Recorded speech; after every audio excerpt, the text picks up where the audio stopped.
Welcome everyone to this channel.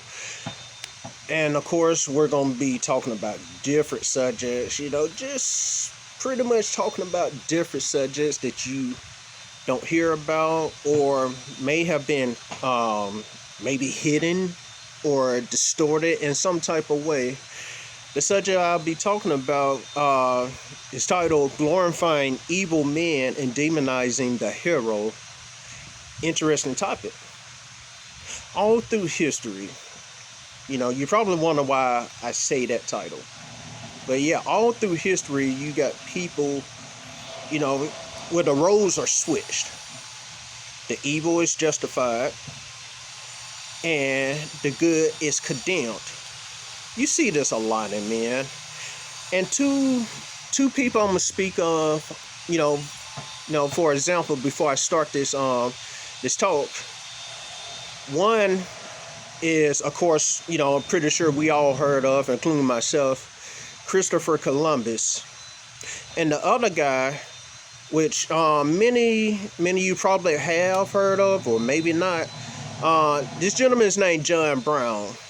So I will be talking about, the roles, how both of them are switched, how both of the roles are switched, and, how society all through history from the time of these men all the way until now, have, switched the roles, both, more like switched the roles by society or switched roles by a certain group of people. Maybe it can be from, I know one of them has been from an educational point of view too as well, and also a political point of view. So I haven't done all the research, and again, on this channel, this is just from my perspective.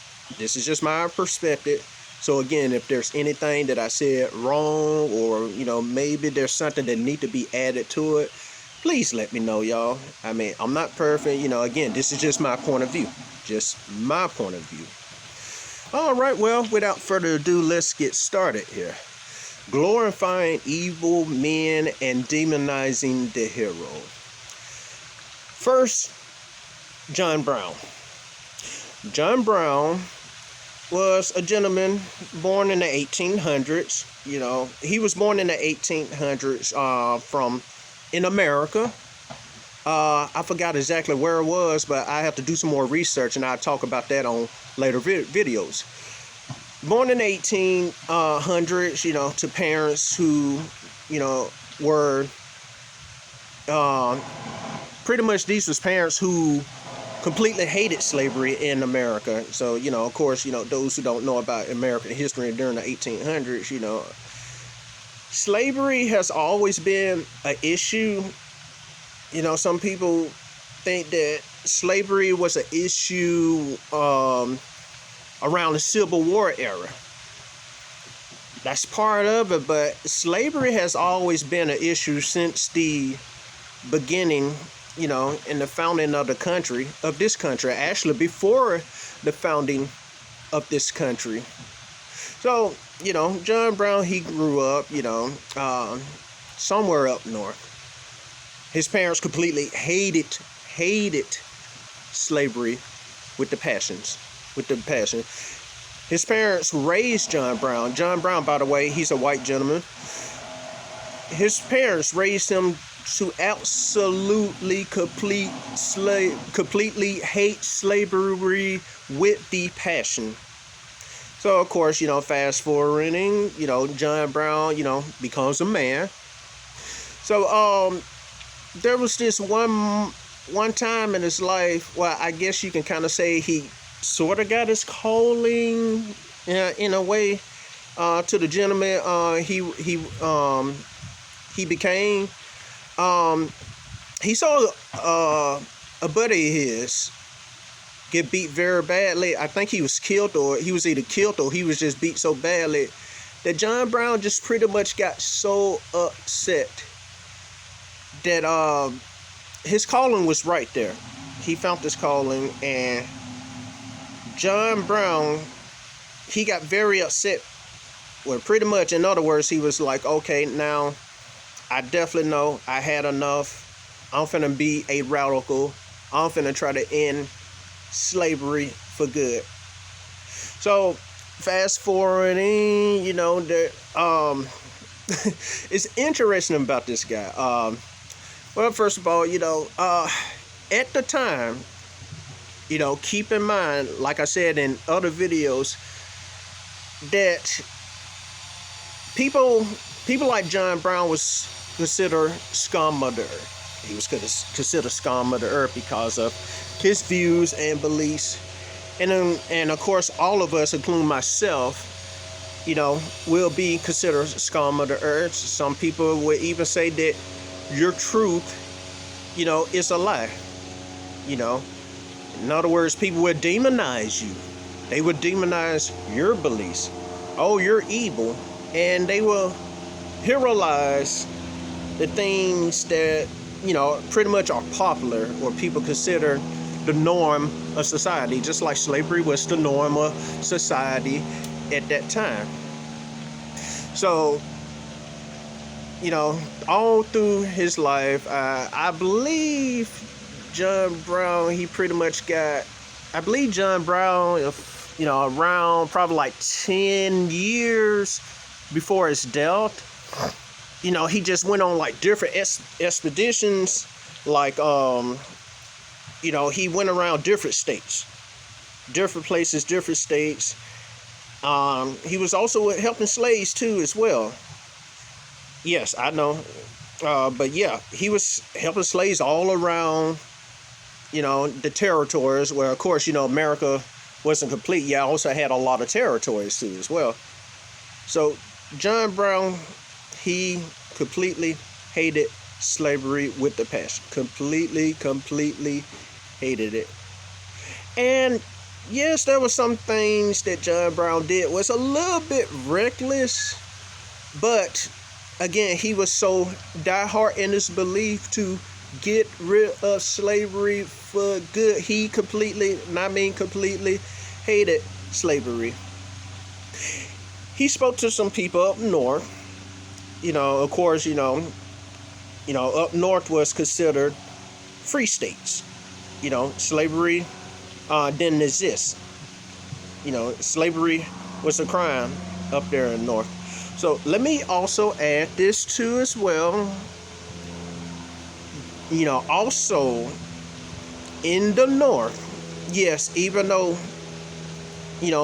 people up north didn't believe in slavery, well, at least the vast majority, but there were some people up north who profit from the slave market, even though they didn't own slaves, but yet they profit indirectly from slavery.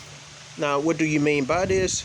Okay, yeah, they didn't have slaves, but the people in the South who was pro-slavery, who had slaves, the slaves picked the cotton, and then, of course, the North was, more industrialized than the South was.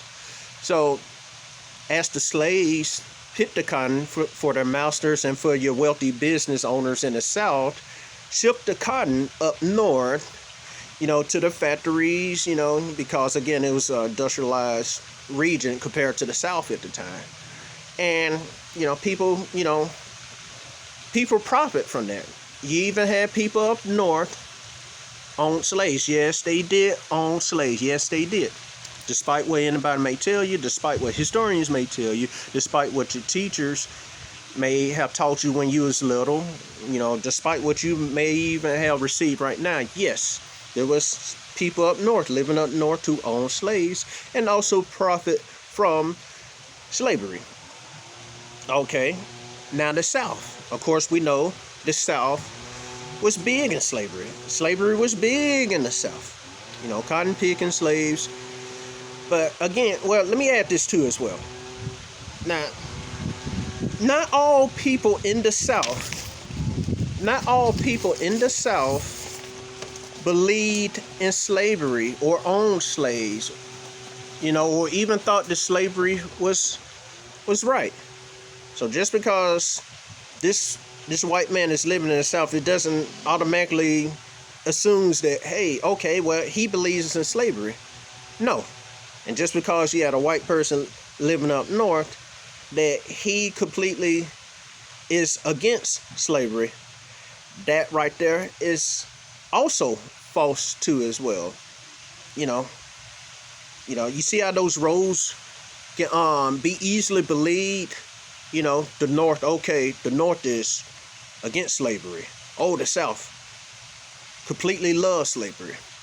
Again, in every era, just to add this too as well, in every era since the beginning of time, there's always been that clash, between good and evil.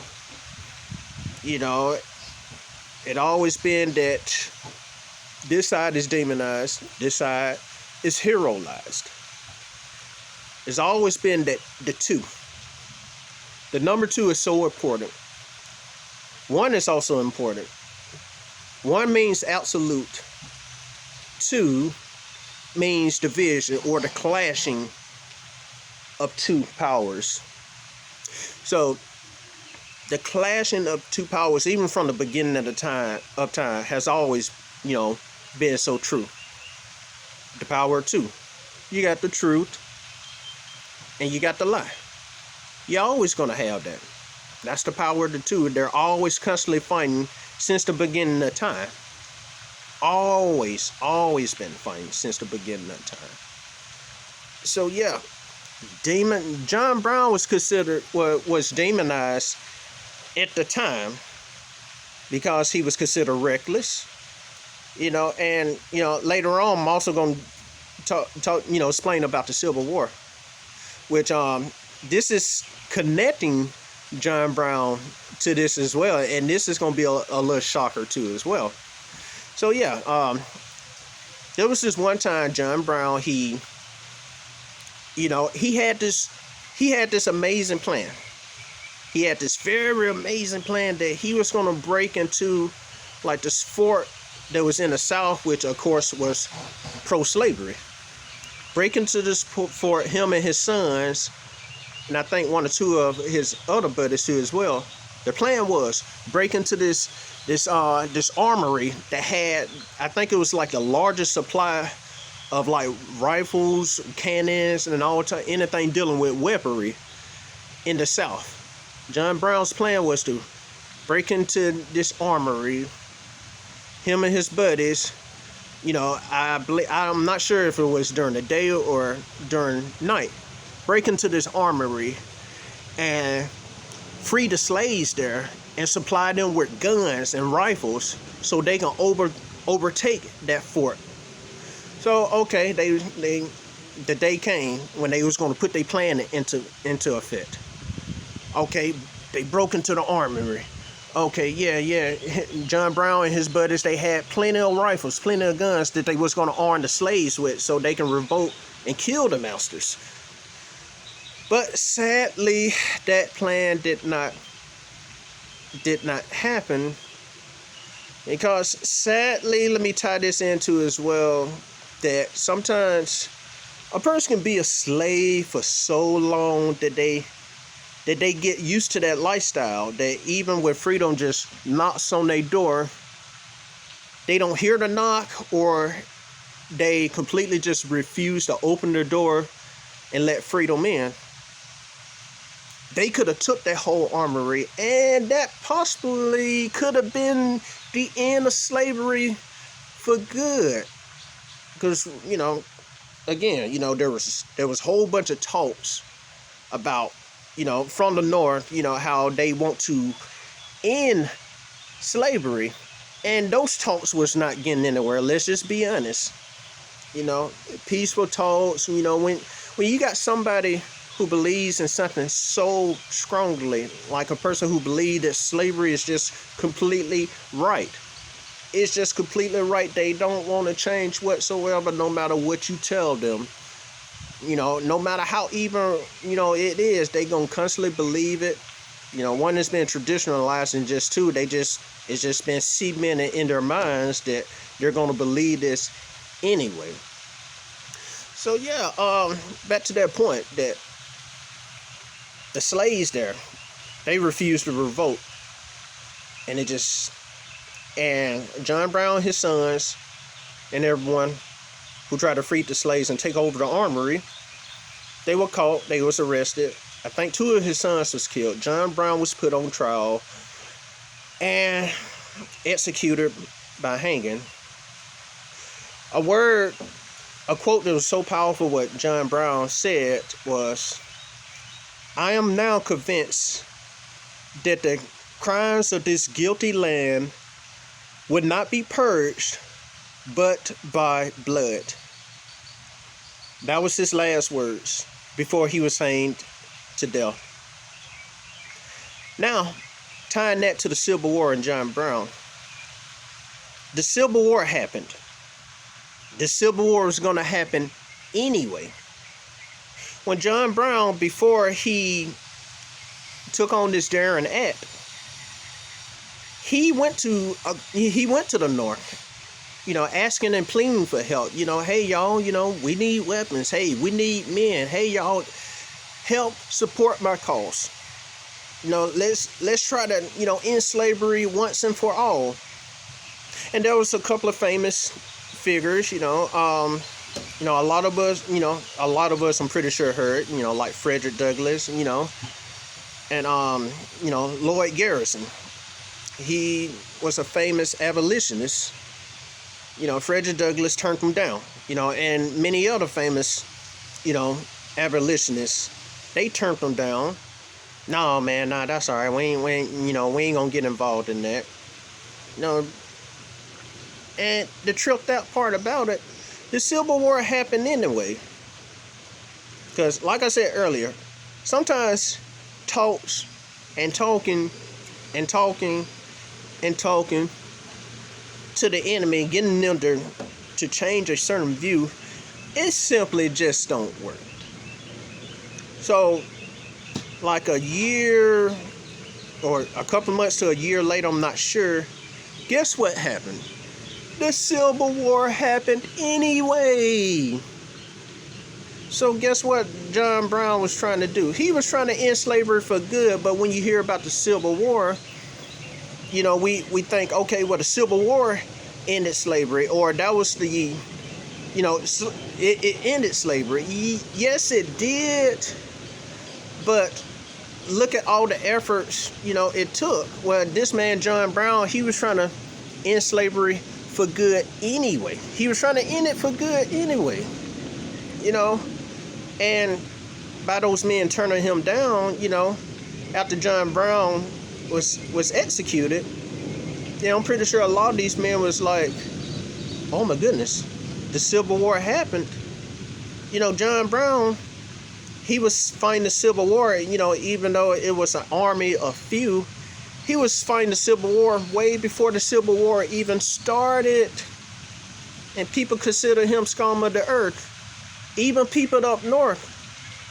At times he was reckless. Yeah, I admit to that. But by him believing in that strong cause that I'm going to end slavery for good no matter what it took. To me, I think John Brown died on top. He died on top. And it, again, the subject, you see how those roles just completely switch. A man who was trying to do something good in slavery at that time, even at that time, was considered an evil man. So, like I said, the Civil War ended, and the North won against the South, and, and of course the result from that, slavery completely ended in America.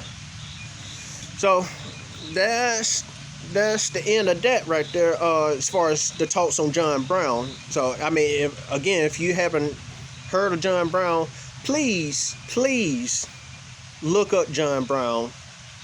He was an abolitionist. Please look him up. You'll be so surprised who John Brown was and what all he did, for the cause to end slavery. Again, he's a white guy now. And again, he completely hated slavery. So yeah, look John Brown up if y'all can, when you get the chance. Now, Christopher Columbus. Yes, I know we all heard about Christopher Columbus, the guy who, sailed across, I believe he was from Spain or Portugal. I forgot what country in Europe. So, 1492, if I'm not mistaken, 1492, he discovered America. And that part right there alone just really gets me, because how you gonna discover something that was already discovered? People were already living there, since the beginning of time. And he discovered America. And now we got history books that, that talks about, there were other people who went to America long before Columbus did.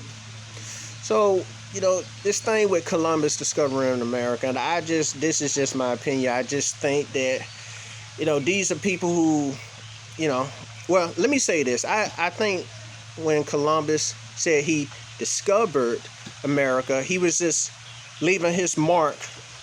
That's the first mark of how white supremacy got started in America. He discovered, and then, of course, what follows later after Columbus, then, people from Europe started coming, to America and start colonizing it, which I really hate that word, colonizing and colonization. I really hate it with the passion. More and more people from Europe start coming to the Americans and to the Caribbean, North and South America, the Caribbean, colonizing the land, or in other words, to those who can handle the truth, pretty much replacing their culture, conquering the people, killing the people, raping the people, stealing their land, telling lies. And Columbus, again, I think that was the expression, the foot marking of white supremacy.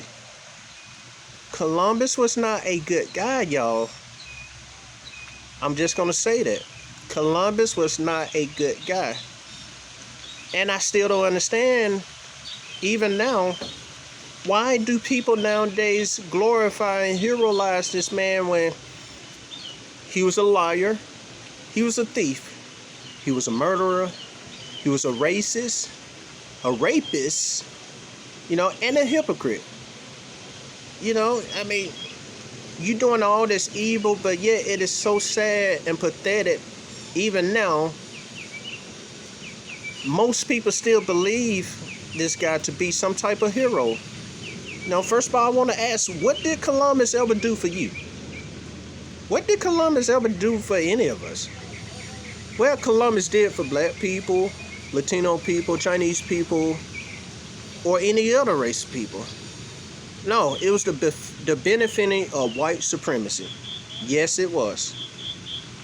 And white supremacy thrived from then all the way until now. Yes. And let me say this, he was not a Christian. Y'all, please stop glorifying this man and making him as though he was a Christian. No, he wasn't. Because I believe a lot of people, at that time were more evil, who committed a lot of evils in the name of Jesus, in the name of Jesus Christ. And Jesus Christ himself was not evil. But the people who in other words, they put the stamp of Jesus Christ on whatever they did as evil, and they justified themselves as right and think that they're in heaven. And and that's why I tell y'all, please do your research. Don't believe what a lot of these institutions, your schools, the government, your friends, your political party, even your family members. If they haven't studied the truth and know the truth all the way, stop heroizing people. But Columbus, I'm gonna be honest with you, I hate the guy. I hate him with the passion. Yes, I know some of you gonna say, well, hey, you're not supposed to hate anybody. Yes, and I really do. But I hate people like that because his deeds was very obvious. And we're in the age of information, y'all. As I always say, we're in the age of information. Ignorance is a choice. You know, so we got all this technology. We got all these phones and internet, Google and YouTube and all that. Do your research. Start somewhere. Compare, your views, with what other people say or believe. Do your research. Columbus, to me, in my category, he's in the same category as Hitler, the KKK, all those people who believed in colonization, slavery, your Jim Crow laws, your apartheid laws, and any other type of racist laws. And people like that, I hope they burn in hell. I'm just gonna say that. If he's your hero, I'm sorry. I'm just gonna tell you straight up. If I offend you, well, I'm sorry. He will burn in hell. And anybody who have his thinking, anybody who do anything against someone just because they're different from you, you need to burn in hell. You need to die the most horrible death. Not just die the most horrible death. You need to suffer, have the most painful suffering. I think your suffering, if it is possible, your suffering need to be more agonizing than a person who was crucified on a cross. Anybody who strongly believes that you need a reality check. And if you still haven't changed your minds on the view, then you need to suffer. You need to suffer greatly. And hopefully before you die, you understand that the truth about Columbus is not what you think. It's not what your parents think or institution or whatever. The guy was just playing out evil, y'all. And any other, like I say, any other people with that same mindset. Now, you all understand how Christopher Columbus was heroized. We even made a day for him. Well, they made a day for him. Columbus Day, celebrated in October. Again, what has he done for me? He ain't did anything for me, but just show how white supremacy thrives even back then, hundreds of years ago. John Brown was more profitable. Even though, yes, the schools had the problem with the problems with the school systems is they don't teach like they're supposed to.